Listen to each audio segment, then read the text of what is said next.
नमस्कार, मैं जनरत्ता सीएम गौतम। और जिस तरीके से खबर आ रही है कि दिल्ली के मुख्यमंत्री और उप मुख्यमंत्री जो जिस तरीके की बातें कर रहे थे कोरोना को लेकर, पहले ये कहा जा रहा था कि कोरोना से दिल्ली वालों को डरने की जरूरत नहीं है। उससे पहले केजरीवाल दावा किया करते थे कि दिल्ली की जो सरकार है वो नफ़े की सरकार है और इसीलिए हम बिजली फ्री, पानी फ्री, बस फ्री, ये फ्री, वो फ्री और ये सब दे सकते हैं। लेकिन अब दिल्ली की सरकार पूरी तरीके से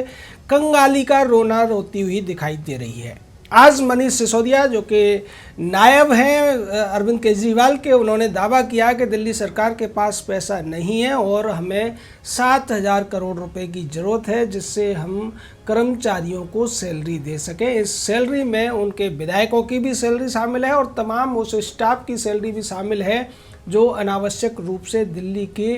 खजाने पर ज़बरदस्ती थोपा गया है। ये सारी बातें ये तब हो रही हैं जब ये दावा किया करते थे कि फ्री बिजली भी देंगे, फ्री पानी भी देंगे, सब कुछ फ्री कर देंगे। मेट्रो भी फ्री करने की इनकी योजना थी, लेकिन केंद्र सरकार ने उसमें हस्तक्षेप कर दिया। सुप्रीम कोर्ट, हाई कोर्ट तक ये बात पहुंच गई थी। और उसके बाद जिस तरीके से कोरोना के दौरान केजरीवाल ने विज्ञापनों का जो लंबा दौर चला रखा था उस पर तमाम पैसा बहाया गया, लेकिन अब इनके पास कर्मचारियों की सैलरी देने का भी पैसा नहीं है।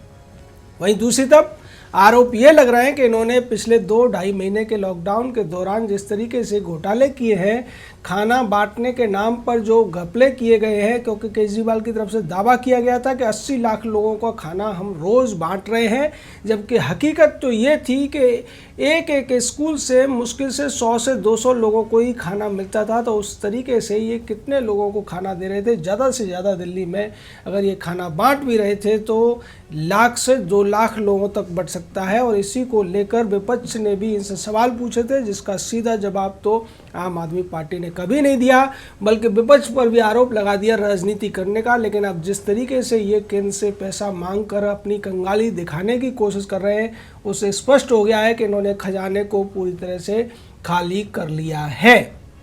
अब केजरीवाल से पूछा जाए कि आपकी नफ़े की सरकार का नफ़ा कहाँ चला गया? आप जिस तरीके से बिजली पानी में लोगों को मुफ्त की रियायतें देकर लूट कर रहे थे, या फिर जो डिस्कॉम कंपनियां थी उनको आप कमीशन दे रहे थे उनसे, जैसा कि केजरीवाल खुद दावा किया करते थे और इसी तरीके के आरोप शीला दीक्षित पर लगाया करते थे, तो क्या केजरीवाल ने डिस्कॉम कंपनियों को जो रियायतें दी थी, सब्सिडी दी थी, उसमें से कमीशन खाया था? और अभी जो 70 लाख के खाने या 80 लाख खाने की बात हो रही थी, उसमें से अगर 2 लाख 3 लाख लोगों तक ही खाना बट रहा है तो निश्चित तौर पर रोजाना या 75 लाख से ज़्यादा लोगों के खाने के नाम पर जो बिल फाड़ा जा रहा है वो किसकी जेब में जा रहा है, ये भी जांच का विषय है। हालांकि जांच तो अभी नहीं होगी, बाद में होगी, लेकिन एक बात ये सीधी तरह से सामने आ गई कि भारत में जितने भी लोगों ने अब तक ये खैरात की राजनीति की है, हमेशा राज्य के खजाने पर डाका ही डाला है और लोगों की आंखों पर वो पर्दा डाल देते हैं और ये दावे करते हैं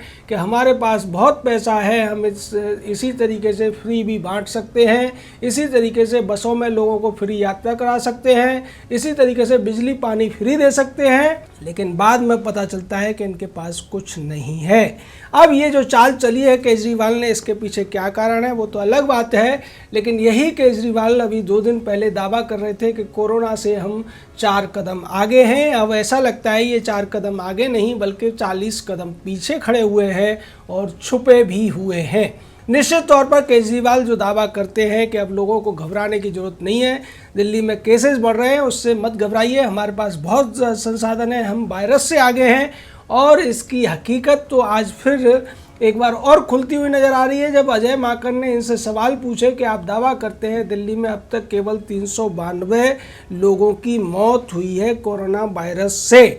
लेकिन जो आंकड़े हैं वो आंकड़े तो ये कहते हैं कि अब तक दिल्ली में 1036 लोगों की मौत हो चुकी है कोरोना वायरस से। और इसके लिए उन्होंने बाकायदा सबूत भी दिया। उन्होंने कहा कि कोरोना प्रोटोकॉल के तहत, यानी कोविड प्रोटोकॉल के तहत अब तक जो दिल्ली के जो संस्कार जहाँ होता है या फिर आप उसे शमशान कह सकते हैं, उन जगहों पर जो संस्कार हुए कोविड प्रोटोकॉल के तहत, उनकी जो संख्या है उसको देखकर पता चलता है कि ये आंकड़ा 392 नहीं बल्कि 1036 का है। उन्होंने आगे बताया भी कि निगम बोध घाट पर अब तक 439 लोगों का कोविड प्रोटोकॉल के तहत दाह संस्कार हो चुका है। पंजाबी बाग में 389 लोगों का, ITO के शमशान घाट पर ये 164 लोगों का हुआ है, मंगोलपुरी में 22 का और बुलंद मस्जिद के शमशान घाट पर 22 लोगों का। यानी सीधे तौर पर 1036 लोगों को कोविड प्रोटोकॉल के तहत उनका अंतिम संस्कार किया जा चुका है। तो फिर केजरीवाल ये जो 392 का आंकड़ा दे रहे हैं वो सरासर झूठ है, सरासर आंकड़ों को छिपाने की कोशिश है। और इसी तरीके के सवाल बीजेपी भी पहले कर चुकी है, तमाम टीवी चैनल इसको उठा चुके हैं, लेकिन केजरीवाल है कि मानता नहीं और न वो आगे मानेगा, इसकी उम्मीद की जा सकती है।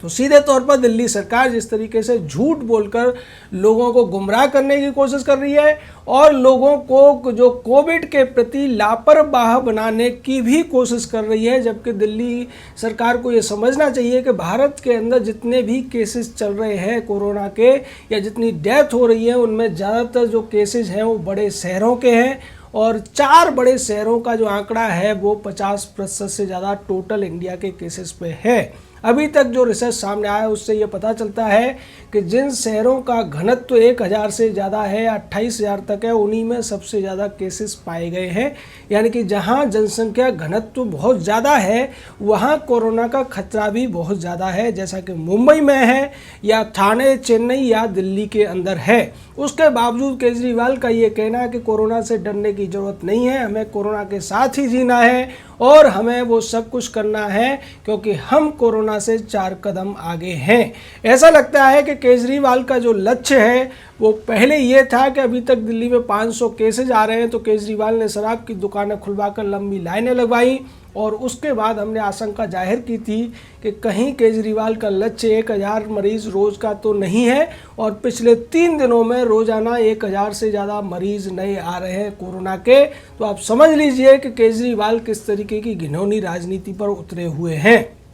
सीधे तौर पर केजरीवाल हो या उसका नायब सूबेदार मनीष सिसोदिया, इन लोगों को शुरुआत से ही मानवता से कोई संबंध नहीं है। ये केवल चंदे की राजनीति करते हैं, घपले की राजनीति करते हैं और पैसा कमाने के लिए किसी भी हद तक ये लोग जा सकते हैं। इस तरीके से जब शराब की दुकानें खुली थी लोग एक के साथ एक चिपक कर लाइन लगा के खड़े थे और केजरीवाल ने सिर्फ ये बदलाव किया था कि उसने 70% का एक्स्ट्रा टैक्स लगा दिया था, वैट लगा दिया था। लेकिन अब उसको लगाने के बावजूद इनकी तरफ से कहा जा रहा है कि हमारे पास अभी तक केवल 1700 करोड़ रुपए का रेवेन्यू आया है, हमें 7000 करोड़ के रेवेन्यू की ज़रूरत थी लेकिन अब हमारे पास नहीं है और केंद्र सरकार को ये हमें देना चाहिए क्योंकि केंद्र सरकार ने अभी तक दिल्ली को, राज्यों को जो आपदा की सहायता मिली है उसमें कुछ नहीं दिया है। जबकि दिल्ली के अंदर जिस तरीके से केंद्र सरकार ने काफ़ी सारे काम किए हैं उसको ये लोग नज़रअंदाज कर रहे हैं या उसको छुपाने की कोशिश कर रहे हैं। बाकी जिस तरीके से एम्स जैसे बड़े अस्पताल दिल्ली में है उसके बावजूद ये दावा करते हैं कि दिल्ली में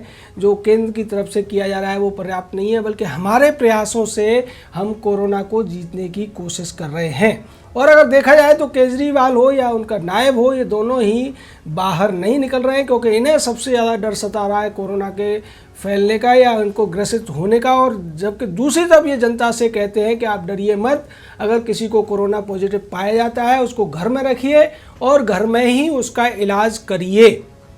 इससे ज़्यादा शर्मनाक बात क्या हो सकती है कि बजाय लोगों को सहायता देने के, बजाय लोगों को कोरोना से लड़ने के लिए उनको सतर्क करने के, ये लोग उनको लापरवाह बनाने की कोशिश कर रहे हैं और ये कहने की कोशिश कर रहे हैं कि घर पर रहकर भी व्यक्ति कोरोना से स्वस्थ हो सकता है, जो कि एक ऐसा दावा है जिसको न डॉक्टर मान सकते हैं, न WHO मान सकता है, न केंद्र सरकार मान सकती है। लेकिन चूंकि केजरीवाल जैसा व्यक्ति कह रहा है इसलिए उसको मानने का ये दावा कर रहे हैं। और तमाम टीवी चैनल, अखबार जिनमें ये अब तक ऐड दे रहे हैं, हज़ारों करोड़ रुपए के ऐड दे चुके हैं, वो इनसे ये सवाल नहीं कर रहे कि क्या केजरीवाल जी आप किसी कोरोना के मरीज को या कुछ कोरोना मरीज को अपना जो बंगला मिला हुआ है उसके 2-4 कमरों में रखने की इजाज़त देंगे। अगर आपको लगता है कि ये छुआछूत की बीमारी नहीं है, ये इतनी आसानी से नहीं फैलता है, तो केजरीवाल का जो बंगला है उसमें दर्जनों कमरे हैं, उसमें से 2-3 कमरे अपने पास रख के केजरीवाल को उस बंगले को क्वारंटाइन सेंटर में या आइसोलेशन सेंटर में तब्दील कर देना चाहिए। क्योंकि कश्मीरी गेट के आसपास बहुत से ऐसे लोग हैं, पिछले दिनों वीडियो भी आए थे, जो कि कह रहे थे कि हमारे पास रहने की या शेल्टर नहीं है या आइसोलेशन सेंटर या क्वारंटाइन सेंटर की दिक्कत है। तो केजरीवाल को आगे बढ़कर इस पर एक बड़ी पहल करनी चाहिए और बताना चाहिए कि हम अलग तरीके की राजनीति करने आए हैं। साथ ही साथ मथुरा रोड पर जो मनीष सिसोदिया का बंगला है उसमें भी ऐसा ही 2-4 शेड बनाकर वो भी आइसोलेशन सेंटर स्थापित कर सकते हैं। इनके बाकी मंत्रियों के पास भी जो बंगले हैं उनमें भी ये आइसोलेशन सेंटर और क्वारंटाइन सेंटर चलाकर ये दिखाएं और दुनिया को ये बताएं कि कोरोना से ये 4 कदम आगे हैं और आइसोलेशन से ही इसका इलाज संभव है। यानी जिस तरीके से बड़े बड़े शहरों में डॉक्टर्स को भी कोरोना का संक्रमण हो रहा है, स्वास्थ्य कर्मियों को भी हो रहा है, पुलिस वालों को भी हो रहा है, यानी कि वो दूर रहते हैं, वो तो सीधे संपर्क में भी नहीं आते, तब भी ये संक्रमित हो सकते हैं। लेकिन केजरीवाल दावा करते हैं कि घर पर रहिए और घर पर आप मरीज की सेवा करिए, इससे मरीज भी ठीक हो जाएगा और आपको कुछ नहीं होगा। इस तरीके का झूठ फैलाकर जिंदगियों से खिलवाड़ करने की ये गंदी राजनीति केजरीवाल कर रहे हैं, जिससे उन्हें बाज आना चाहिए और कम से कम इस घड़ी में तो इन्हें अपनी इस घिनौनी राजनीति को खूंटी पर टांग देना चाहिए। जय हिंद, जय भारत।